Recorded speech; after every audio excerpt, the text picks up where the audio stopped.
Thanks for listening to the Tech Tools for Teachers podcast, where each week we talk about a free piece or two of technology that you can use in your classroom. I'm your host, Shanna Martin. I'm a middle school teacher, technology and instructional coach for my district. And I'm her producer and husband, Fuzz Martin, and I always start the show with a pun, but this week I'm drawing a blank. Oh, so clever. Nice. Thank you. You're pretty proud of that one, I can tell. Yeah. You're like squinty smiling. Yeah. When they come to me and I'm like before the show, I'm just going to feel real proud of myself. Kind of like chest gold gets, star. Breathing Nice. through my whole, It's it's feeling great. good. Mm-hmm. Yeah, episode 165. And it's a fun one this week. It's a fun, quick one this week. I have been Doing grad work. poring over homework for the last weeks. And my big final project is due tonight at midnight. And so gonna present it and then take a couple months off and take another class because that's what you do. That's why it's called continuing education. Correct. Because you continue to do it. Always. Yeah. And you're always learning, and learning is fun. But sometimes your brain is fried from learning. Yeah. And so I decided, while I do have not a hefty episode, but I do have one in the works to support EL students, which I really want to focus on. I wanted to do a lighter, fun, this is cool, because I was doing this as in my breaks between my homework. So I thought I'd share it with So everybody. this is one for Shanna today. This is one for me and your students for sure, because it's really just kind of fun. And it is called Let's Draw.it. So it is LETSDRAW.IT. Let's Draw It. Let's draw it. So Let's Draw It is really, it's a drawing site, but it's got different fun activities. So what's cool about this site is you can jump into any of the drawing games as a guest. So there's Guess and Draw, which is like a multiplayer, it's a drawing game. It's like a Pictionary kind of. Kinda, yeah, where you can guess and then you get points if you draw like the same thing and you kind of thing. Then there's Draw Best, which is like a drawing contest. It's a multiplayer online like drawing game and players choose the word and then they draw and then they rate others. And then there's Draw Copy, which is cool, where you like have a picture and then the picture shows up in the background and then you have to like draw over their picture. And try to get the lines the closest. Is that? Yeah, okay. like close to that. And they'll give you a comparison. And then there's Simple Draw, which is a drawing tool and animation creator. So I'm going to kind of walk through some of these. And then there's like a how-to draw, which they have like a video and they teach you the steps of drawing. So what's cool about these is you can pick the different drawing activities. There's also a version on like Google Play. but you can play it on a desktop or a Chromebook. And so when you go into any one of the drawing activities, you can play with friends. So as long as you have an account created, and the kids can create it if they have Google at school, they can have their Google account and they can set them to private, which to me was really important that if I'm going to share this with kids and they're going to be drawing online, we always teach them to use like a nickname that's not their own name, but also they can choose to do these activities, set them to private, and then just invite their friends or kids in class, or you can do it on your own. So that way it is set. For the Guess and Draw, you can set to 1 minute or 2 minutes. What I realized when I was drawing today is that 1 minute or 1 minute and 30 seconds goes really fast when you have to do something and you're trying to draw on a trackpad. So that was a whole lot of amazingness of this cat I was drawing earlier. You can play with anyone. And if you choose to pick any topic and choose any one, you can choose to play as guest. So you have that option too if you don't want to sign in. And if you don't want your kids to create accounts, they can always sign in as guest and use a nickname, so not use their real name. Draw Best is pretty cool. It's where you can join the room, and you can either have kids in your classroom join or they can play with others. They just make sure that they have their code in there or whatever. And so then what's funny is when they go to rate them or they have like AI rating these drawings, usually mine are really bad.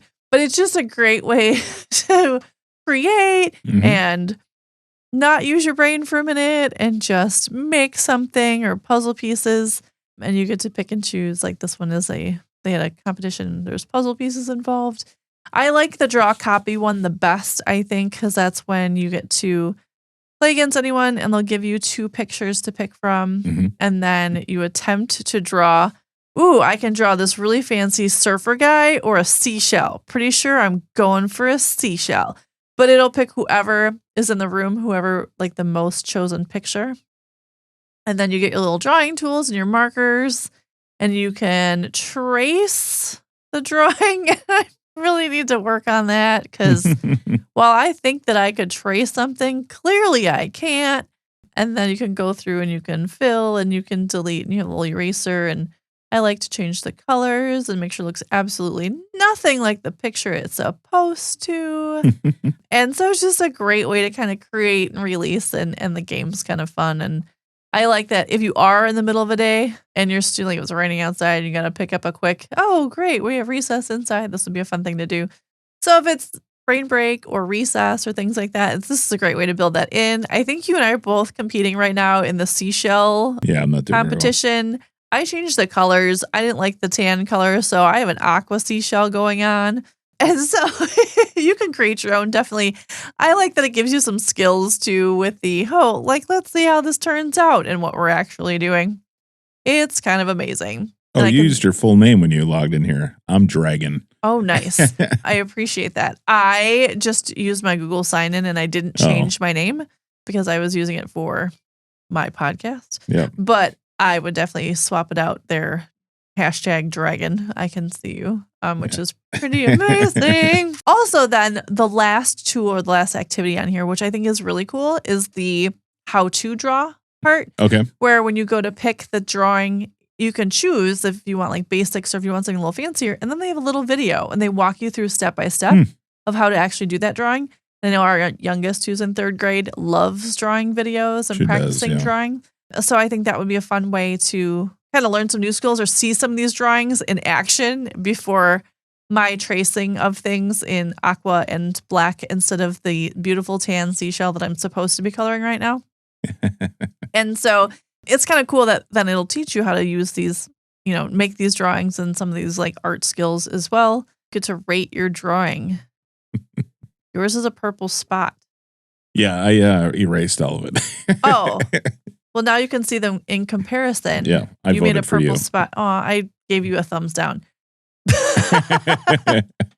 So there's that. So you can have conversations with the person next to you while you were playing Let's Draw It as well. Because I see they have a chat function. They do. Does that become a problem? You could click the disable button, which I just give my kids in to do, is to disable it. If you want to talk, like if they're playing in class and they're playing against each other, I'm like, you can talk to each other, but just disable the chat button. Okay. And so, then you can do that as well. So it's cool. There is a premium account on there if you want to have like fancier things or save them or that kind of thing. When you do simple draw, you do have the option of being able to draw and you're able to share it as well. So that's just something to note that as you make things, there are some of them where you can create them and then share them while you are making. So that's like simple draw within there. So Let's Draw It is just a fun, like brain break, brain release, create something cool. I know the kids really like to play it and it's an easy brain break, indoor recess kind of deal, or just like putzing around if kids want to create and they have some downtime. It's just a cool way to do that. And